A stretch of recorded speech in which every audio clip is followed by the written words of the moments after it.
Hello students, chemistry के ये video lecture free of cost है। कंप्लीट चैप्टर का वीडियो देखने के बाद आप ऑनलाइन चैप्टर वाइज टेस्ट जरूर अटेम्प्ट करें और ऑनलाइन चैप्टर वाइज टेस्ट करने के लिए आप bwiseclasses.com विजिट करके केमिस्ट्री का online chapter wise test series join करें। जो स्टूडेंट 11th क्लास में है वो 11th का टेस्ट सीरीज ज्वाइन करेंगे, जो स्टूडेंट 12th या 13th में है वो कंप्लीट केमिस्ट्री का टेस्ट सीरीज ज्वाइन करेंगे। हाँ भाई, गुड इवनिंग। करें स्टार्ट। लिखो एरोमेटिसिटी। एरोमेटिसिटी बहुत इंपॉर्टेंट है, ये भी छोटा सा टॉपिक है वैसे, लेकिन ये बहुत इंपॉर्टेंट है। एरोमेटिसिटी। एरोमेटिसिटी क्या होता है? कंपाउंड कितने टाइप के होते हैं? 3 टाइप के। कौन सा? ऐसे लिखना आपको कॉपी पे, एरोमेटिक, नॉन एरोमेटिक, या पहले एंटी एरोमेटिक लिखवाऊं? नॉन एरोमेटिक लिखवाऊंगा। नॉन एरोमेटिक, चलो एंटी एरोमेटिक लिख लो, ठीक है कोई बात। एंटी एरोमेटिक, ठीक है। फिर नॉन एरोमेटिक, ठीक। अब देखो भाई, इनके लिए कंडीशंस होती हैं ना एरोमेटिसिटी के लिए। सबसे पहली कंडीशन, एरोमेटिक होने के लिए कंपाउंड क्या होना चाहिए? Compound must be cyclic. पहले साइक्लिक तो होता, अभी तो प्लेनर होगा, ठीक है। Second, compound must be planar. समझ आई बात? थर्ड क्या होती है? Compound must have resonance over entire cycle. ये तीनों समझ में आती है, बहुत आसान सी है। या एक्सप्लेन करूं भाई? कंपाउंड साइक्लिक होना चाहिए, क्या एक्सप्लेन करूं इसमें? ठीक है, प्लेनर होना चाहिए। कंपाउंड में compound must have resonance over entire cycle, ठीक। फोर्थ नंबर इज, देखो 4n+2 इक्वल टू, अगर नंबर ऑफ पाई इलेक्ट्रॉन्स है। पाई इलेक्ट्रॉन पता क्या कौन होंगे यहाँ पे? जो इलेक्ट्रॉन्स कंजुगेशन में है, जो इलेक्ट्रॉन्स रेजोनेंस में है, ठीक है। अगर ये लग जाए और यहां से n की वैल्यू आ जाए 0 आ जाए, 1 आ जाए, 2 आ जाए, 3 आ जाए, तो हम क्या बोलते हैं? Compound is aromatic. ये 4 कंडीशन होगी। एंटी एरोमेटिक किसे कहेंगे? पहली बात, compound must be cyclic as it is. Second condition, compound must be planar. Third condition, compound must have resonance over entire cycle. ये तीनों कंडीशन सेम होती है दोनों में, लिख लोगे as it is. Fourth condition में डिफरेंस कहां पे आता है? यहां पे जो नंबर ऑफ इलेक्ट्रॉन होते हैं ना, जो रेजोनेंस में होते हैं, 4n is equal to pi electrons, resonance वाले इलेक्ट्रॉन। और n की वैल्यू क्या आ सकती है? 0 आ सकती है क्या? 1 2 3 4 कोई भी। तो उस कंपाउंड को एंटी एरोमेटिक कहेंगे। कंपाउंड अगर साइक्लिक है, प्लेनर है, उसमें पूरी साइकिल पे रेजोनेंस हो रहा है, पूरी साइकिल पे, और उस रेजोनेंस में जितने भी इलेक्ट्रॉन है उनकी वैल्यू 4 का मल्टीपल है, 4 8 12 16 20, तो क्या होगा? Anti aromatic. और यहां पे बोलूं, यहां पे कितनी हो सकती है? 2 6 10 इलेक्ट्रॉन हो सकते हैं टोटल इलेक्ट्रॉन। सीधा अगर डायरेक्ट काउंट करना है तो 14 हो सकता है ना, फिर 18, यानी 2 का टेबल पढ़ रहे हैं हम यहां पे, ठीक। एक्सेप्ट 4 का टेबल, इसमें जो 4 का टेबल बचा वो इस तरफ 4 8 12 16 20 है ना, ये इलेक्ट्रॉन्स अगर है। समझ आएगी नहीं आई बात? नेक्स्ट, नॉन एरोमेटिक कौन होंगे? If any of 4 given condition is not satisfied, then compound is non aromatic. समझ आई कि नहीं आई बात? कोई डाउट है क्या इसमें किसी को? अब अपने पास 3 कंपाउंड है, 3 टाइप के। एक एरोमेटिक है, एक एंटी एरोमेटिक है, एक नॉन एरोमेटिक है। अपने को बोल दिया जाएगा भाई स्टेबिलिटी बताओ, कौन से कंपाउंड की स्टेबिलिटी कैसे होगी? स्टेबिलिटी बात करें तो सबसे ज्यादा किसकी होगी? एरोमेटिक की, फिर नॉन एरोमेटिक, फिर ANA, ठीक है। समझ आई बात? कोई डाउट है क्या? जल्दी से लिख लो।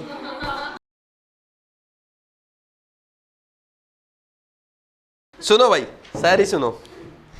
एक सेकंड, मैंने लिखी थी, कहाँ गई? एक सेकंड ढूंढनी पड़ी। देखो है ना, एक्चुअली में पता क्या है, ये जो मैंने शायरी लिखी ना, ये ना उनका दर्द है जो 25 की एज क्रॉस कर चुके हैं, ठीक है। हम तो चले थे एम्स का पढ़ने, बट नीट बीच में आ गया, ठीक है, हम तो चले थे कॉन्सेप्ट सीखने बट नीट रटना सिखा गया, ऐसा ही है ना, है ना। है जुनून आज भी डॉक्टर बनने का, पर 25 वाला दर्द, 25 की एज वाला दर्द नर्सिंग का रास्ता दिखा गया। शायद बन जाते हम डेंटिस्ट, पर MBBS का दर्द जुबां पे आ गया। ओ अरे यार, कम से कम हौसला तो बढ़ाओ, मैं नए नए एक्सपेरिमेंट कर रहा हूँ। अब ये नए एक्सपेरिमेंट क्यों कर रहा हूँ पता है? अब जब चंद्रयान की लैंडिंग फेल हो सकती है तो मेरी टीचिंग फेल नहीं हो सकती, तो इधर घुस जाऊंगा। मैं अल्टरनेटिव रखता हूं, है ना, हो सकता है चंद्रयान मिल जाए, ठीक है। मैं तब तक नहीं मानता जब तक वो ये नहीं आया, ये रहा, है ना, ठीक है। और उस मैं देखो चंद्रयान मिल गया वो ठीक है, लैंडर मिल गया ठीक है, अब तक पता नहीं, हो सकता है जी न्यूज वाले ने ढूंढा हो, ये भी तो हो सकता है। इसरो नहीं ढूंढा ये श्योर थोड़ा है, जी न्यूज वाले ने ढूंढ दिया हो। समझ रहे हो ना मेरी बात? हो सकता है ऊपर से जा रही हो, लेकिन फिर भी ढूंढ देता कभी कभी, जी न्यूज बहुत चमत्कार करता कई बार, है ना। तो ऐसा ही बता रहा था मैं आपको, क्या बता रहा था मैं, जब मानूंगा जब लैंडर में से वो छोटा सा बच्चा रोवर निकल गया, ये क्या ढूंढना मेरे को, वैसे आएगा जब, ठीक है। चलो वो जिस दिन निकल गया ना, फिर मैं वीडियो बना दूंगा आप लोगों के लिए, ठीक है। टीचर्स डे का सर को बोलो ना, सर ने अभी तक शूट वो एडिटिंग नहीं किया है। अब अपने सर के साथ क्या होता है, कई बार है ना, ज्यादा अच्छा करने के चक्कर में ना उसको भूल ही जाते हैं, है ना। इन्होंने मेरे को अभी तक वो वीडियो पता कब दी थी, जो बुक लॉन्च वाली थी, वो मैं अपलोड भी नहीं कर पाया। प्रोग्राम जो रियल प्रोग्राम हुआ था कोटा में, टीचर्स वगैरह आए थे, डायरेक्टर लोग आए थे, वो तो इन्होंने पूछो कब दी थी बताओ। 7 जनवरी को प्रोग्राम हुआ था, आपने मार्च में दी होगी मेरे को। ये वाली वीडियो दे दोगे नेक्स्ट 5 सितंबर तक। अब ये तो आप सबके सामने है ना, आप करो रिक्वेस्ट आपके फेवरेट सर से। चलो हैं, इधर देखो, करें स्टार्ट आगे। अब मैं आपसे ये पूछ रहा हूं, इनमें से कौन सा कंपाउंड एरोमेटिक है, कौन सा एंटी एरोमेटिक है, कौन सा नॉन एरोमेटिक है। चलो भाई हो जाओ स्टार्ट। इधर देखो, साथ की साथ कर लोगे, पूरे बोर्ड में लिख दूं, आ जाएगा साफ। चलो भाई, सबसे पहला ये कंपाउंड है, 1 2 3 4 और इसके बाद 4, ये नहीं 4 नहीं 5 हो गया ना, 5 6, फिर ये 7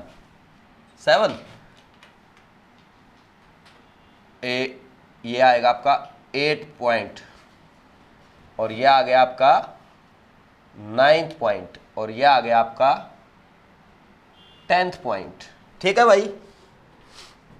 नेक्स्ट है 11 12 13, और इसके बाद आएगा, ये क्या है, पायरोल, पायरिडिन है ये। पायरिडिन तो अभी लिखूंगा, ये अभी भी पायरिडिन नहीं लिख रहा, अभी एक बार ये कर लेता हूँ 5 वाले पूरे। ये क्या है, और ये क्या है, और ये क्या है,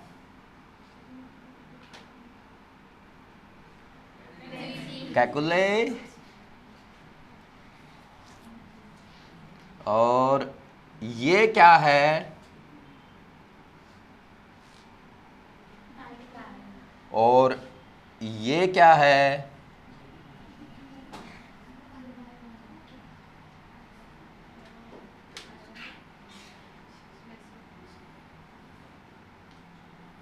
ये क्या है, ट्रोपोलियम आयन। एनसीईआरटी में है, रॉन्ग है। और ये क्या है, और लिख दूं, आ रहे ना सब साफ, वेरी गुड। अच्छा ये बताओ आप लोग, क्या ये बता सकते हो आप क्या है, नेप्थलीन। अच्छा एक बात बताना, ये क्या है और ये, तो ये एक और ये दो क्यों? अभी बताऊंगा थोड़ी बात में। रेजोनेंस तो दोनों में है। चलो कोई बात नहीं, लिख लो अभी। और ये क्या बना दिया मैंने, ये ऐसे ऐसे करके बनाया, फिर ऐसे बनाया और फिर ऐसे बनाया। दिस इज एंथ्रासिन और दिस इज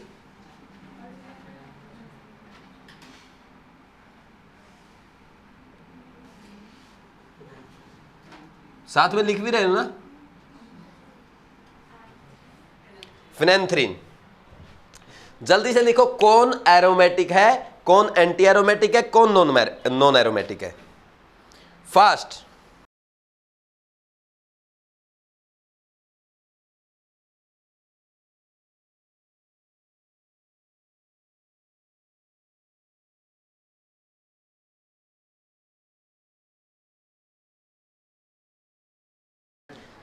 है, चलो जब तक कर लो।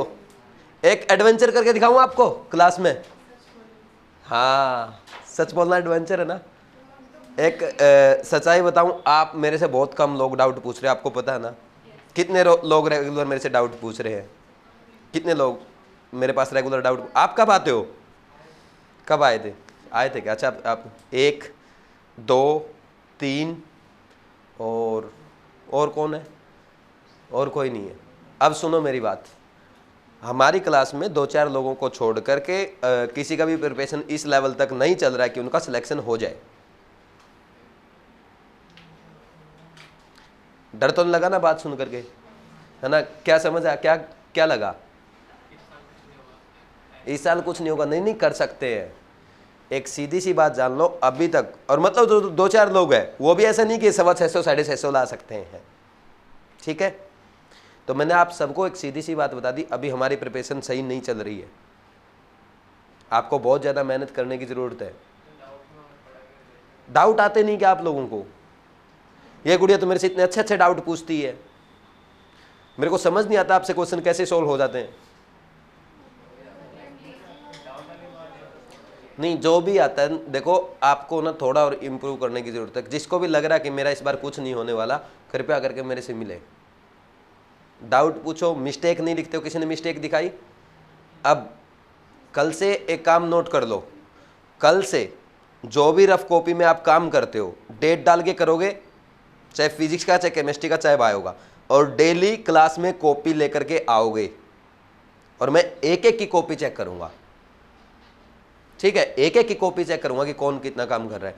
क्योंकि जब तक हम काम नहीं करेंगे, रेगुलर काम नहीं कर रहे हो मेरे ख्याल में आप, रैंडम मैं किसी की भी ABCD जैसे क्वेश्चन करके मैं बैठ गया और बीच में 10 लोगों की कॉपी चेक कर दी, है ना, 1-2 के थप्पड़ लगा दिया, क्यों नहीं कर रहा काम ऐसे, ठीक है? ये होगा अब, क्योंकि भाई आप मेरे पास आए हो तो इसका मतलब ये नहीं कि चलो भाई केमिस्ट्री होगी, हाँ चलो शाबाश, है ना, मैं ये नहीं चाहता हूँ, ठीक? केमिस्ट्री में शाबाशी मिल जाए मुझे और आपको, क्योंकि केमिस्ट्री की तब तक कोई वैल्यू नहीं है जब तक आपका सिलेक्शन नहीं हो जाता है। ये बात समझ में आ रही है अपने को? तो आपको केमिस्ट्री में अच्छा स्कोर करने के साथ साथ आपको इसी साल एग्जाम क्वालिफाई करना है। और एक बात जान लो, मैक्सिमम स्टूडेंट्स एग्जाम जो क्वालिफाई करते हैं वो सीरियस स्टडी करते हैं आफ्टर दिवाली। रख दो भाई, रख दो, यहाँ रख दो। ये हुई ना बात, अब तो मैं और जोर से बातें करूँगा। तो मैक्सिमम स्टूडेंट्स जो एग्जाम क्वालिफाई करते हैं वो दिवाली के बाद सीरियस होकर के करते हैं। अब हमारा काम क्या है? दिवाली तक मस्ती करें, यही, ठीक है? तो दिवाली के बाद तो अपने को जोर शोर से पढ़ाई करनी है, लेकिन दिवाली से पहले क्या करना है? अब आज लगभग हम सितंबर मिड में जाने वाले हैं, 10 सितंबर ऑलरेडी हो चुका है, ठीक? तो 20 अक्टूबर के बाद कोई पढ़ाई नहीं होगी, 31 अक्टूबर तक, 1 नवंबर तक। वैसे भी दिवाली पे घर जाओगे ना, लिख लो, कोई भी नहीं पढ़ेगा, नहीं पढ़ो। लास्ट ईयर बोला था मैंने, एक भी बुक मत लेके जाना, एक सिंगल बुक मत लेके जाना घर पे। फिर भी ज्यादा ही इच्छा जाग रही हो ना, ज्यादा ही पढ़ने की, वो सब्जेक्ट ले जाना जिसमें आपको सबसे ज्यादा इंटरेस्ट है, और उसमें भी नया कुछ मत पढ़ना, जो पहले पढ़ रखा उसी का रिवीजन करना, जो सबसे बेस्ट आपको आता है, उससे मोटिवेशन मिलेगा।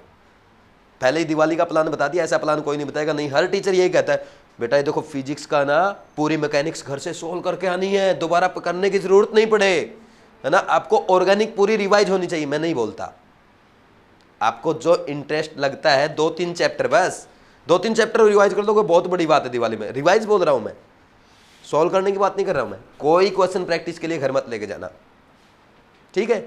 एक कॉपी कोई भी जो आपको अच्छी लगे। मान लीजिए आपको लगता है GOC1 मेरे को बहुत इंटरेस्टिंग लगता है, बस GOC1 रिवाइज करके आ जाना। GOC2 अच्छा लगता है, बस 10 दिन में GOC2 रिवाइज, क्योंकि एक दिन आपको जाने में लगा, 1-2 दिन वहाँ पे यार दोस्तों से मिलना है ना, रिलेटिव से भी तो मिलना है, उनको भी तो बताना पढ़ाई कैसी चल रही है। सबसे इंपॉर्टेंट तो अपनी लाइफ में वही है, नहीं है क्या? ऐसा नहीं क्या? सबसे इंपॉर्टेंट हमारी लाइफ में कौन है? रिलेटिव ही तो है, तो हम उनके लिए तो पढ़ रहे हैं।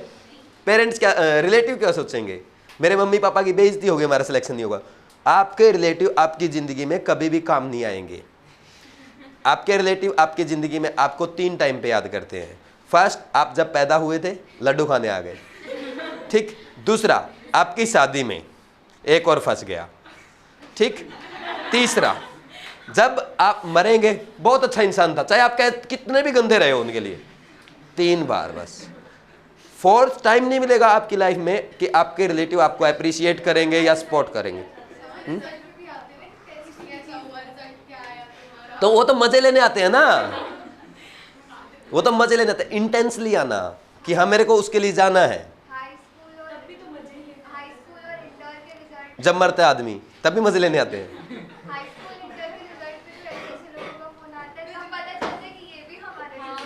ओह गुड, ये बात तो आपको वो भी करना है। फिर आप है ना दिवाली से 1-2 दिन पहले चलोगे, 1-2 दिन पहले मस्ती करने की भी सोचोगे, और 1 दिन आने में, दिवाली का 1 दिन जाने में, 1 दिन आने में, दिवाली के 2 दिन जाने के बाद और 2 दिन आने से पहले, 6 दिन कुछ भी नहीं करोगे आप। आपके पास बचेंगे 2 दिन। इसीलिए मैंने बोला एक ही चैप्टर रिवाइज करना। और एक बात और लिख लो, आप एक भी चैप्टर लेके जाओगे वो भी रिवाइज नहीं करके आओगे। रियलिटी ये है। इसका मतलब बुक्स का बोझ मत लेके जाना घर पे। दिवाली पे जितना हो सके उतना रिलैक्स करके ना, खूब मस्ती, है ना। घर पे कांच वांच तोड़ दिया, ठीक, मम्मी पापा से जूते उते खा लिए, ठीक है। मतलब परेशान जितना जिसको कर सको दुनिया को, एकदम सारी फ्रस्ट्रेशन निकल जानी चाहिए, और फिर आके पूरी एनर्जी यहाँ पे लगनी चाहिए। अब मैंने जो बोला, दिवाली के बाद तो सब सिलेक्शन के लिए पढ़ेंगे। अपने को क्या करना है, बचे हुए 40 डेज में मैक्सिमम मेन ऑर्गेनिक पार्ट बचा अपना, जहाँ से ज़्यादा क्वेश्चन आते हैं। अब वो स्टार्ट हो चुका है, इस पे तो फोकस पूरा करना ही करना है। एक एक क्वेश्चन करना है डेली, एक एक पॉइंट, एक एक चैप्टर का, है ना, जो एक एक क्वेश्चन करना है, अच्छे से प्रिपेयर करना है। इसके साथ बायो में जो चल रहा है वो अच्छे से कर लो, फिजिक्स में जो चल रहा है वो अच्छे से कर लो। फिर इसके बाद जो अगर रिवीजन का टाइम बचता है तो करो, और कभी भी कोचिंग के टेस्ट के लिए मत पढ़ो। सच कड़वा है पर सच है।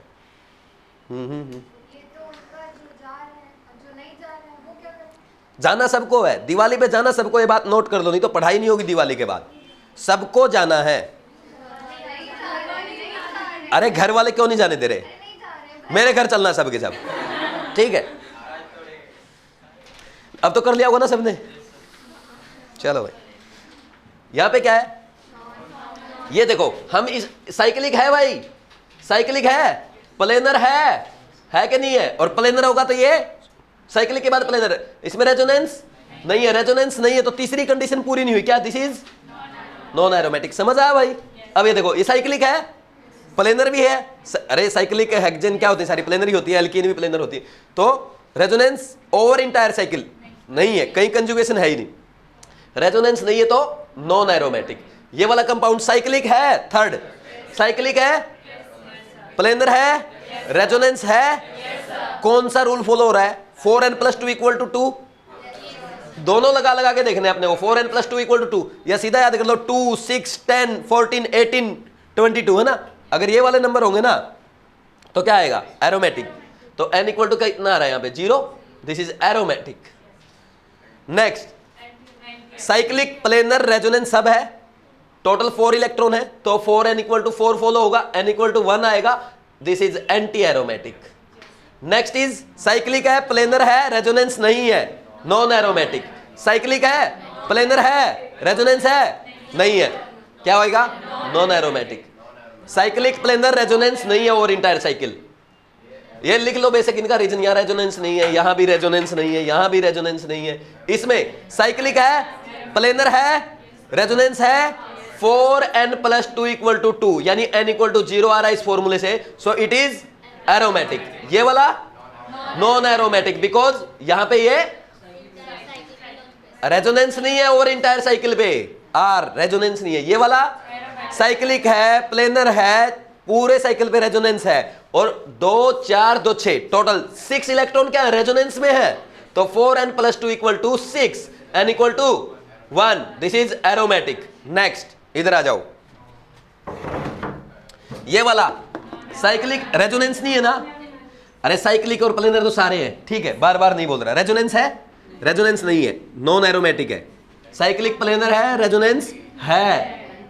Total pi electrons 4, pi electrons उन्हें कहते हैं जो इलेक्ट्रॉन कंजुगेशन में, चाहे वो नेगेटिव चार्ज के रूप में हो, चाहे लोन पेयर के रूप में हो, चाहे पाई इलेक्ट्रॉन्स के बीच में हो, रूप में हो। तो this is 4n = 4, n = 1, this is anti aromatic. ये वाला 4n + 2 = 6 लग रहा है इसमें, n = 1, दिस इज एरोमेटिक।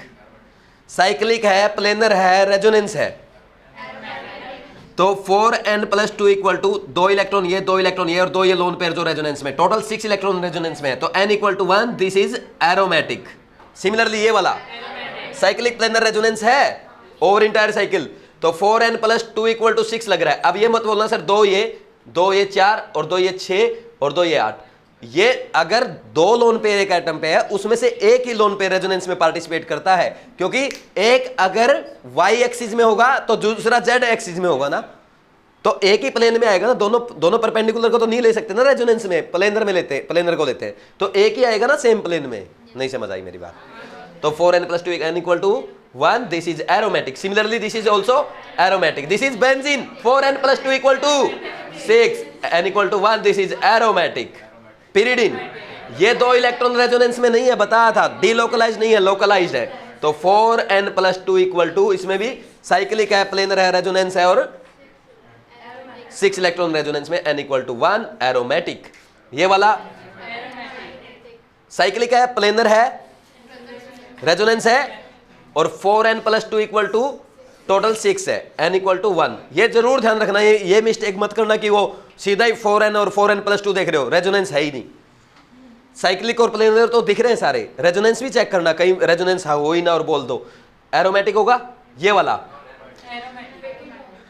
इसमें यहां पे रेजोनेंस है, ये पूरा sp2 हाइब्रिडाइज्ड, ठीक, प्लेनर भी है, साइक्लिक भी है, प्लेनर भी है, और इसमें वैकेंट ऑर्बिटल रेजोनेंस है, ठीक, ये ऐसे मूव कर जाएंगे यहाँ पे इलेक्ट्रॉन्स, तो रेजोनेंस हो रहा है कि नहीं हो रहा? और रेजोनेंस हो रहा है तो 4n + 2 = काउंट कर लो, 2 4 6 इलेक्ट्रॉन पार्टिसिपेट कर रहे हैं, ये तो वैकेंट ऑर्बिटल है, n = 1, दिस इज एरोमेटिक। समझ आया कि नहीं आया?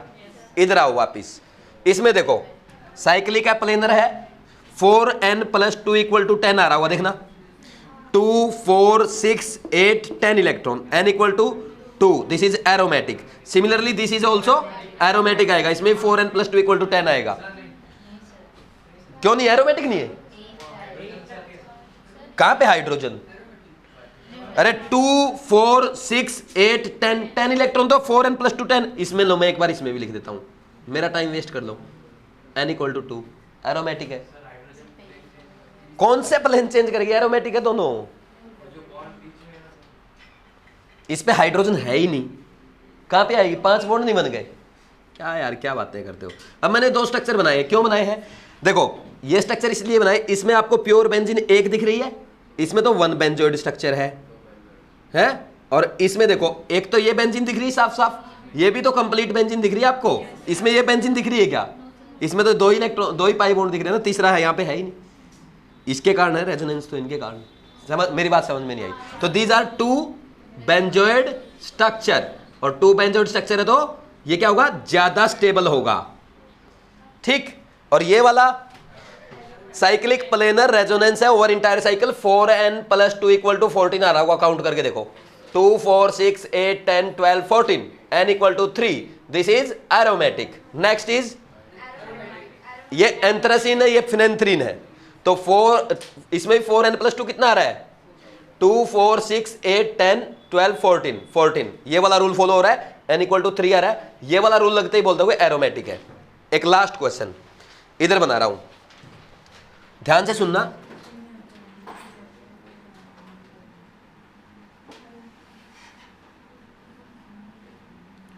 ये क्या है, एरोमेटिक एंटी एरोमेटिक?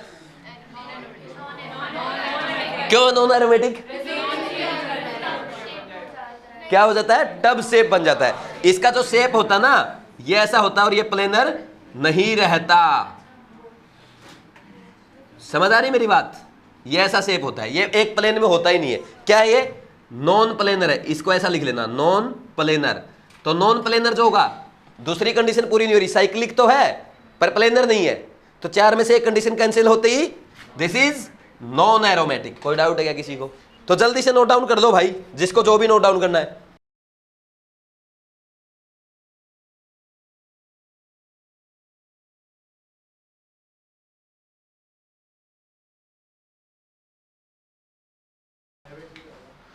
किसका हाइब्रिडाइजेशन? जो लोन पेयर रेजोनेंस में होगा उसको हम हाइब्रिडाइजेशन में कंसीडर नहीं करते। जैसे इसका पूछोगे ना आप, जैसे ये है, यहाँ पे एक हाइड्रोजन भी है, 1 sigma 2 sigma 3 sigma, lone pair को हाइब्रिडाइजेशन में काउंट नहीं करेंगे, इसका sp2 बोलेंगे। बता चुका हूं मैं, very good. Dear students, chemistry के ये सभी वीडियो लेक्चर आपको बीवाइज क्लासेज यूट्यूब चैनल पे फ्री ऑफ कॉस्ट मिलेंगे। डेली एक लेक्चर आएगा, मंडे टू सैटरडे। लेक्चर का नोटिफिकेशन पाने के लिए आप यूट्यूब चैनल जरूर सब्सक्राइब करें और बेल आइकन भी प्रेस करें। जैसे ये बताना आप मेरे को,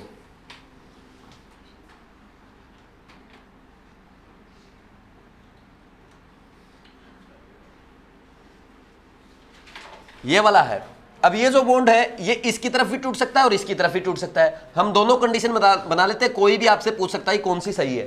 ठीक, तो आपने ये कंडीशन बनाई,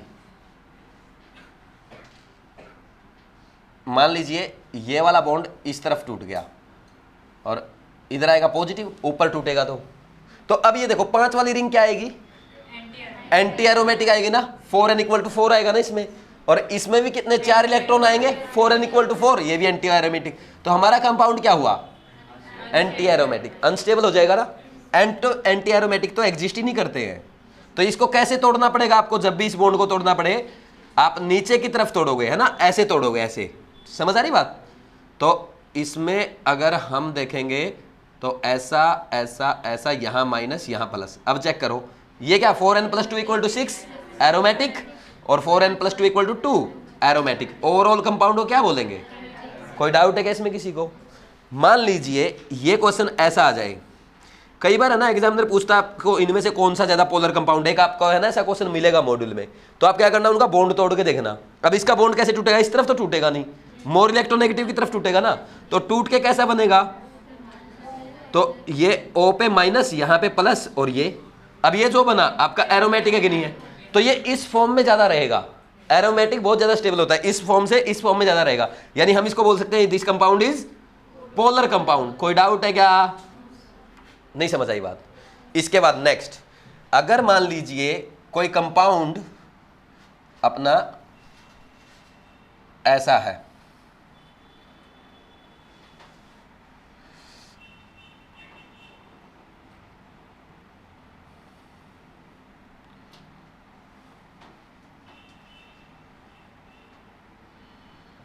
तो हम क्या कर सकते हैं, इसको भी 2 रूप में तोड़ सकते हैं। इसको मान लीजिए हमने ऐसा तोड़ दिया, इसकी तरफ नेगेटिव, इसकी तरफ पॉजिटिव, ठीक, इसकी तरफ नेगेटिव, इसकी तरफ पॉजिटिव, तो इस पे क्या आएगा, ये क्या आएगा, साइकिल क्या आएगी, 4 वाली एरोमेटिक आएगी, और ये भी एरोमेटिक, ये भी। ओवरऑल कंपाउंड क्या आया, एरोमेटिक। तो यही ऐसे ही टूटने चाहिए ना ये बॉन्ड, मतलब ये बॉन्ड इसकी तरफ टूटना चाहिए, ये इसकी तरफ टूटना चाहिए। मान लीजिए मैं इसका दूसरा केस ऐसे करता कि इसको ऐसे ना तोड़ करके ऐसे कर देता, मतलब इस तरफ तोड़ता, ऐसे तोड़ता। अब बताओ क्या होगा, अब ये तो एरोमेटिक आ रहा है आपका ना, लेकिन ये एंटी एरोमेटिक, ये भी एंटी एरोमेटिक, तो अनस्टेबल हो जाएगा ना। समझ आ रही बात? अब एक चीज देखो, मैंने आपको ये बनाना सिखाया ना, जैसे मान लीजिए अपने को ऐसा दे दिया एक कंपाउंड, ये ऐसा दे दिया, फ्री रेडिकल दे दिए दो, और फिर बोल दिया इसकी रिएक्शन कराई 2Na के साथ मेटल, तो मेटल क्या करेगी, Na क्या करेगा, एक इलेक्ट्रॉन देगा, Na प्लस और इलेक्ट्रॉन, और दो होंगे तो क्या करेंगे, दो दे देंगे, तो ये दोनों इलेक्ट्रॉन, और जब भी कोई ऑड इलेक्ट्रॉन रहता है वो क्या करता है, इलेक्ट्रॉन को एक्सेप्ट करता है, एक ही एक्सेप्ट करेगा एक ये, तो यहाँ पे क्या हो जाएंगे दो इलेक्ट्रॉन, और जब भी एक एक्स्ट्रा इलेक्ट्रॉन होता है एक माइनस चार्ज, तो इस पे भी ऐसा हो जाएगा। ठीक है, लोन पेयर के साथ वैसे माइनस चार्ज दिखाने की जरूरत होती नहीं है, तो ये क्या बन जाता है ऐसे, एरोमेटिक ऐसे बनता है ये वाला ना। ठीक, इसको कई बार है ना, इसको ऐसे भी दिखा देता है, ये ऐसा करके, अगर आपको मान लीजिए एग्जाम में कभी ऐसा दे देना ऐसा, तब भी आप क्या बोलेंगे, दिस इज एरोमेटिक, क्योंकि यही तो है ये।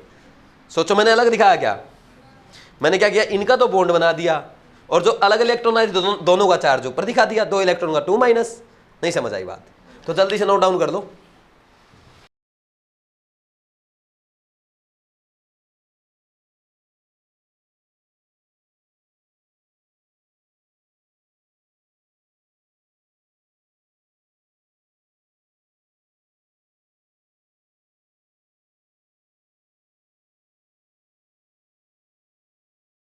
लिखो जल्दी नेक्स्ट। अच्छा अभी हमें क्या लिखना है, ये तो हो गया। अब लिखो applications of aromaticity. Applications of aromaticity, aromaticity को हम कहां कहां कैसे यूज कर सकते हैं। फर्स्ट एप्लीकेशन लिखो एसिडिक स्ट्रेंथ। जैसे एसिडिक स्ट्रेंथ मान लीजिए, फर्स्ट क्वेश्चन ये लिखना, देखो पहला एसिडिक स्ट्रेंथ का क्वेश्चन पूछ रहा हूं मैं आपसे, एक सेकंड सॉरी, वो भी आप बना सकते हो जो आपने बना दिया था। यस, इस एच की एसिडिटी पूछ रहा हूं, एसिडिक स्ट्रेंथ, और इस एच की एसिडिक स्ट्रेंथ पूछ रहा हूं, और ये वाला एच। मैं इन तीनों एच की एसिडिक स्ट्रेंथ आपसे कंपेयर करवाना चाहता हूं, जल्दी से बताओ कौन ज्यादा एसिडिक एच है, 1 का, 2 का या 3 का। आपको मैंने सिंपल एक बात बताई है, जैसे ही आपको एसिडिक स्ट्रेंथ बतानी हो उसी टाइम आप H प्लस हटा दिया करो, एनायन बना लिया करो, और जिसका एनायन सबसे ज्यादा स्टेबल उसके एसिडिक स्ट्रेंथ सबसे ज्यादा।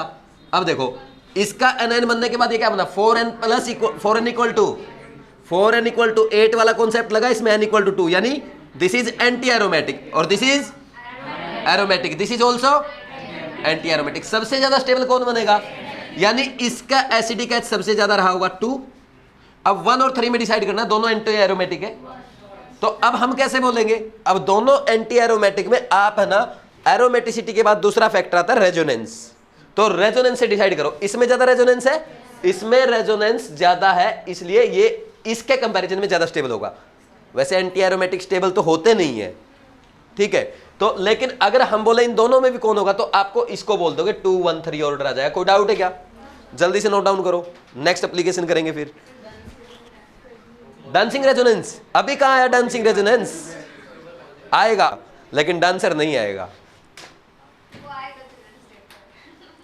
अरे गाना गाने में और लिखने में डिफरेंस है। Oh thank you. मतलब मैं कैसे सोच सकता हूँ कोई इतनी बेसुरी आवाज को भी सराहा सकता है। टीचर से गाना सुनने के लिए नहीं होता। जब हम आते थे ना, हम क्लास में पढ़ते थे, तो संस्कृत के जो टीचर थे ना और हिंदी के जो टीचर थे, सबसे ज्यादा वही पीटते थे क्लास में। तो हम क्या करते थे, थोड़ा साइड में बैठ के लड़कियों को बोलते थे सर को बातों में लगा लो।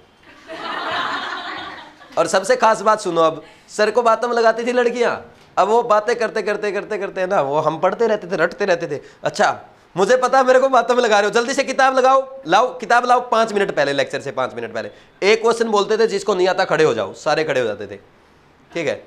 मैं बचता था, मैं बताता था आंसर, पहले वो बोला 2 आंसर बता दिया, तीसरा भी बता दिया, चौथा भी बता दिया, तो 2 मिनट रुक, तू टाइम ले रहा। पहले वो सबको पीट दिया, इनको साइड कर दिया पीट के, हाँ भाई अब बता कौन सा क्वेश्चन, हाँ और बता, 3 4 और बता दिए, फिर एक गलत होगा कोई बात नहीं, अरे इतने बताए एक गलत होगा कोई बात नहीं, फिर और बता दिए, फिर 4 5 और बता दिए, फिर एक गलत होगा कोई बात नहीं, 2 ही तो गलत हुए, और बता, 4 5 बता दिए, फिर 1 2 और गलत हो गए, कोई बात नहीं। अच्छा और सुनाने, नहीं सुनाने सर, अब मुर्गा बन जा। औरों के 2 डंडे लगते थे, मेरे 6, क्यों, मैं मुर्गा बनने के बाद 2 डंडे मारे मेरे, तो 2 डंडे मारने के बाद मैं बोला सर 2 हो गए हैं, क्या कितने मारने थे, मैं सर 2 मारने थे, 2 हो गए, अच्छा 2 मारने थे, 2 और मार दिए, सर मेरे 4 मार दिए, तो कितने मारने थे, 2 मारने थे, अच्छा 2 मारने थे, 2 और मार दिए, तो 6 डंडे लगते थे, है ना।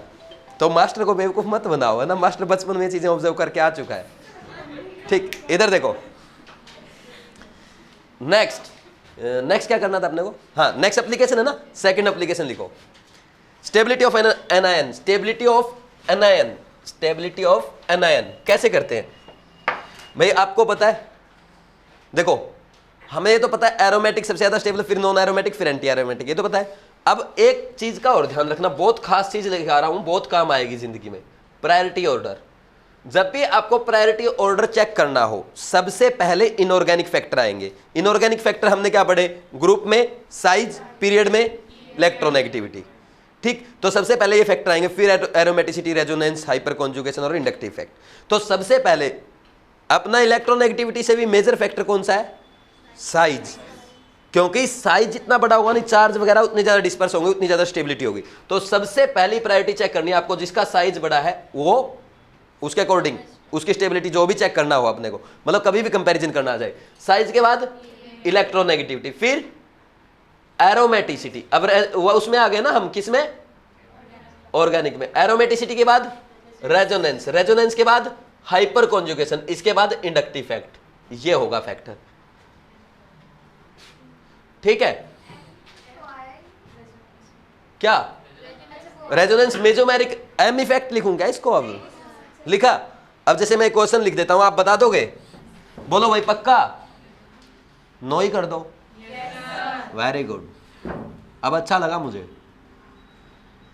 जैसे अगर हम बात करें, एक तो ये वाला एनायन है अपना, ठीक है, और एक ये वाला एनायन है 1, 2 और थर्ड वाला एनायन है अपना ये।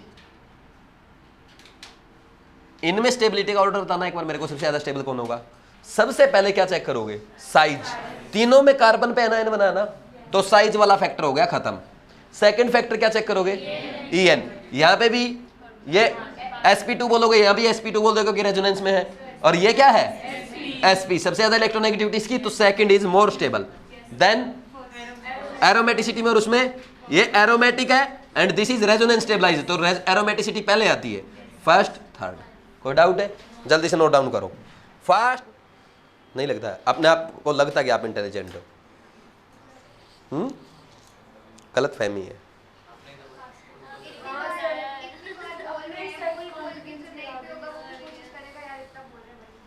अच्छा ठीक है, वेरी गुड, लिख लिया भाई। नेक्स्ट लिखो, next third application, basic strength. ये लिख लिया ना सबने? रफ कर दूं? बहुत धीरे लिखते हो। थर्ड है, थर्ड एप्लीकेशन में क्या आता है? Basic strength. वैसे मैं बेसिक स्ट्रेंथ करा चुका हूं, बस मैं क्वेश्चन लिख रहा हूं, आंसर आपको देना है। समझ रहे हो ना मेरी बात? क्योंकि कल मैं ये क्वेश्चन करा चुका हूं, सेम। मैं तो बस याद रिमाइंड करा रहा हूं कि एरोमेटिसिटी में कैसे रेजोनेंस और एरोमेटिसिटी कैसे कंपेयर की जाती है। जल्दी से बता दोगे सबसे पहले कौन होता है भाई? बेसिक स्ट्रेंथ जब भी चेक करनी हो ना, सबसे पहले तो लोकलाइज्ड, फिर और फिर भाई लोन पेयर जो लोकलाइज्ड है उसकी बेसिक स्ट्रेंथ ज्यादा होगी, फिर लोन पेयर जो डीलोकलाइज्ड है, और सबसे कम बेसिक स्ट्रेंथ किसकी होगी? जो लोन पेयर इन एरोमेटिसिटी। ये तो सबको पता ना, कल लिखवा चुका हूं ना। तो सबसे ज्यादा बताओ बेसिक स्ट्रेंथ किसकी है इसमें? Localized, delocalized, delocalized, delocalized, involve in aromaticity. तो सबसे ज्यादा फर्स्ट की, एरोमेटिसिटी वाले की सबसे कम होगी। इनमें जिसमें रेजोनेंस ज्यादा, तो वो कम अवेलेबल होगा, तो इसमें कम रेजोनेंस, फिर इसमें इससे ज्यादा, इसमें सबसे ज्यादा। तो 2, 3, 4 ये ऑर्डर आ जाएगा, और सबसे कम फिफ्थ क्या जाएगी। कोई डाउट है क्या? नेक्स्ट लिखो, लिखो लिखो, वेरी गुड। ये तो कल करवा था, इसको क्यों लिख रहे हो? मैं तो रिवाइज करवा रहा था बस आपको। मैंने शायद कल बोला भी होगा, एक बार और करवाऊंगा ये क्वेश्चन। बोला था क्या? बोला था। देखो सब, एक लड़की ने बोला, बस बोला था, बाकी सब सो रहे थे।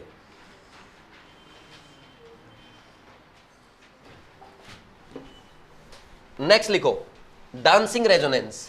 सुना है कैसे होता है? देखो क्या होता है, जो ये अपनी है ना, सुनो मेरी बात, एक बात सुनना ध्यान से।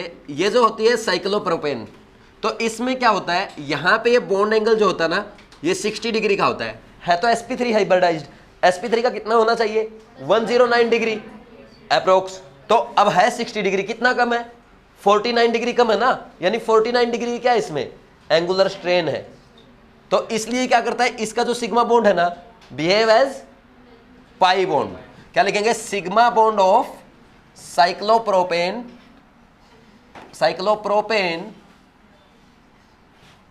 behave as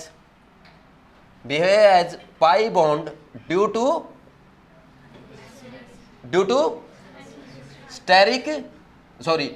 angular strain। समझ आ रही बात? और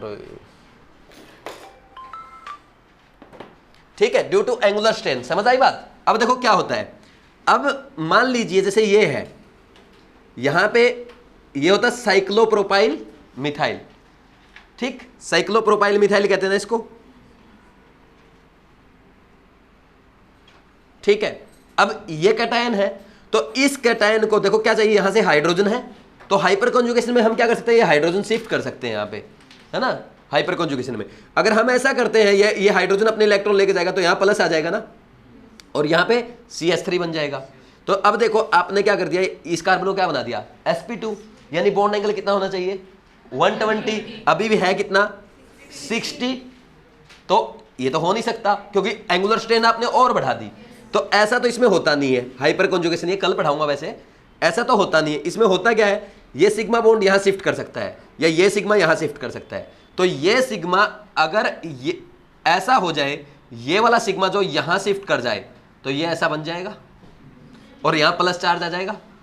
पॉसिबिलिटी ये भी बन रही है कि ये वाला सिग्मा शिफ्ट कर जाए और पॉजिटिव चार्ज यहां आ जाएगा, ठीक। तो इसको CH2 बस बेशक मत लिखो मत, सही है ना, ऐसा बन जाएगा ना। अब देखो इसके दोनों हाथ ऊपर है, एक बार प्लस चार्ज इधर, एक बार इधर, ऐसे क्या कर रहा है, डांस कर रहा है। So it is dancing resonance. और डांसिंग रेजोनेंस इतना स्टेबल होता है, डांसिंग रेजोनेंस इज, नोट डालेंगे, dancing resonance is more effective than than normal resonance, ठीक है, लिखा। अब ये इतना इफेक्टिव होता है, क्यों, क्योंकि ये इतना स्टेबल है, डांस कर रहा है कि मैं खुश हूं स्टेबिलिटी से। जैसे मैं आपसे पूछूं, अगर कार्बोकेटाइन की स्टेबिलिटी आपसे पूछी जाए तो कौन सा कार्बोकेटाइन स्टेबल है, इन दोनों में बता दोगे भाई, इन दोनों में बताओ, ये स्टेबल है हमेशा। अगर आपसे एक क्वेश्चन और पूछ लूं, जैसे मैं ये कर दूं, यहां पे CH2 प्लस और यहां पे ये कर दिया CH और यहां पे साइक्लोप्रोपाइल बना दिया, यहां पे साइक्लोप्रोपाइल बना दिया और यहां पे इस कार्बन के अराउंड 3 साइक्लोप्रोपाइल बना दिए, तो क्या होगा, सबसे ज्यादा ये, सॉरी उल्टा कर दिया क्या, ये इधर 3 जगह से डांस होगा, इधर दो जगह से, उधर एक जगह से। जल्दी लिखो, effect of resonance on bond length and bond strength, जल्दी लिख लो, effect of resonance on bond length and bond strength. अब ध्यान से सुनना, ड्यू टू रेजोनेंस, अगर रेजोनेंस से single bond to double bond जाए कोई, मतलब सिंगल बॉन्ड था और रेजोनेंस के कारण डबल बॉन्ड हो रहा है, तो उसकी बॉन्ड लेंथ क्या होगी, कम होगी ना, और बॉन्ड स्ट्रेंथ बढ़ जाएगी। अगर ड्यू टू रेजोनेंस कोई डबल बॉन्ड से सिंगल बॉन्ड बन रहा है, उसकी बॉन्ड लेंथ बढ़ जाएगी ना, डबल से सिंगल जा रहा है, और बॉन्ड स्ट्रेंथ। कोई डाउट है क्या इसमें, किसी को कोई डाउट है क्या? अब देखो मेरी बात ध्यान से सुनना, इधर अभी बोलेगा नहीं कोई भी, इधर सुनो एक बार। जैसे हम लोग मान लीजिए क्वेश्चन करते हैं, जैसे ये वाला क्वेश्चन करते हैं, यहां पे ये है फर्स्ट और सेकंड, ये है, ये वाला है, और थर्ड ये वाला है। अब देखो, अब मुझे ये बताओ बॉन्ड लेंथ किसकी ज्यादा होगी, बताओ, फर्स्ट वाले की ज्यादा होगी। अब यहां पे तो रेजोनेंस हो रहा ना, और सॉरी यहां पे तो रेजोनेंस हो ही नहीं रहा, ये तो प्योर डबल बॉन्ड रहेगा, और ये डबल बॉन्ड से किस में जाएगा, ये बॉन्ड यहां शिफ्ट करेगा तो ये यहां आएगा, सिंगल बॉन्ड में जाएगा। ठीक, ये तो 2 बार रहेगा और यहाँ पे फिर वापिस वही हो जाएगा। इसमें क्या होगा, ये यहाँ जाएगा, ये यहाँ जाएगा, ये यहाँ जाएगा और वापिस वहां पे पहुंचेगा, तब डबल बॉन्ड होगा। यानी इसको तो यहां जाके यहां वापिस आना डबल बॉन्ड होने के लिए, इसको यहां से यहां तक मूवमेंट हो सकता है। समझ आ रही बात? तो वापिस उल्टा रेजोनेंस होगा तब तक तो, अरे देखो कोई डबल बॉन्ड से सिंगल बॉन्ड की तरफ जा रहा है, अरे रेजोनेंस तो हो सकता ना, हाँ हटेगा नहीं, लेकिन एक बार हम मान लेते हैं, अगर ऐसा हो रेजोनेंस ऐसा हो, मान लेते हैं ऐसा हो, वैसे होता नहीं है, अगर हम मान ले रेजोनेंस में है तो ठीक है। नहीं समझ आ रही बात, छोड़ दो, एक सेकंड, पहले इस फॉर्मेट को समझ लो अब, ठीक है। तो मैं आपको ना ये वाली बॉन्ड लेंथ चेक करवा रहा हूं, एक्स वाई जेड, तो कौन से की ज्यादा होगी, जेड की, क्योंकि जेड क्या रहेगा, ज्यादा देर तक सिंगल बॉन्ड रहेगा, क्योंकि लंबा रेजोनेंस चल रहा है। फिर y, फिर x, फिर सेकंड क्या होगा, सेकंड जैसे मान लीजिए ये क्वेश्चन दे दिया आपको, अभी आपको CN बॉन्ड लेंथ बतानी है, NH2, फिर आपको दूसरा दे दिया मैंने ये वाला NH2 और थर्ड दे दिया मैंने ये वाला NH2 और फोर्थ दे दिया मान लीजिए मैंने आपको ये वाला। अब बताओ यहां पे CN बॉन्ड लेंथ बतानी है, ABCD, तो सबसे बड़ी बॉन्ड लेंथ कौन सी होगी, A में हमेशा सिंगल बॉन्ड रहेगा ना, ये बॉन्ड लेंथ का ऑर्डर लिख रहा हूं और बॉन्ड स्ट्रेंथ इसका उल्टा, तो A सबसे ज्यादा रहेगी। अब इन तीनों में बताओ, यहां पे रेजोनेंस होगा तो एक बार रेजोनेंस होगा वापिस ही क्या बन जाएगा, सिंगल बॉन्ड। यहां पे ये रेजोनेंस होगा, फिर यहां पे जाएगा, फिर ये यहां पे जाएगा और फिर वापिस आएगा, और यहां पे क्या है, 4 बार चक्कर लगाएगा ऐसे, है ना। तो सबसे ज्यादा देर तक यहां पर ये लोन पेयर का डबल बॉन्ड बनने के बाद सबसे लॉन्गेस्ट टाइम तक डबल बॉन्ड कहां पे रहेगा, तो इसमें सबसे ज्यादा डबल बॉन्ड करेक्टर रहेगा ना इन तीनों में, तो डी की सबसे छोटी, फिर उससे बड़ी सी की और उससे बड़ी। कोई डाउट है क्या, ऐसे क्वेश्चंस कर सकते हो। बेंजीन के साथ NH3+ जोड़ने की क्या जरूरत है, तो उसमें तो बॉन्ड बनेगा ही नहीं ना, डबल बॉन्ड आएगा ही नहीं, उसमें आप सिंगल बॉन्ड मानना उसको। हाँ तो फिर सिंगल बॉन्ड रहेगा ना, ये सिंगल बॉन्ड है, बस सोचना ही नहीं है। हाँ सबसे ज्यादा बॉन्ड लेंथ इसकी होगी, सिंगल बॉन्ड रहेगा। अब मान लीजिए ये वाला है, ये वाला है तुम्हारे उसमें रेस में क्वेश्चन रॉन्ग दे रखा, देखो 1 2 फिर करोगे तो फिर पूछोगे नहीं तो मेरे से, ये 2 और ये इसने दे रखा है ये 3 और 4 दे रखा है। सबसे ज्यादा किसकी है, CO बॉन्ड लेंथ बतानी है, CO बॉन्ड लेंथ सबसे ज्यादा, फोर्थ की सिंगल बॉन्ड करेक्टर है, फिर फर्स्ट की सबसे ज्यादा,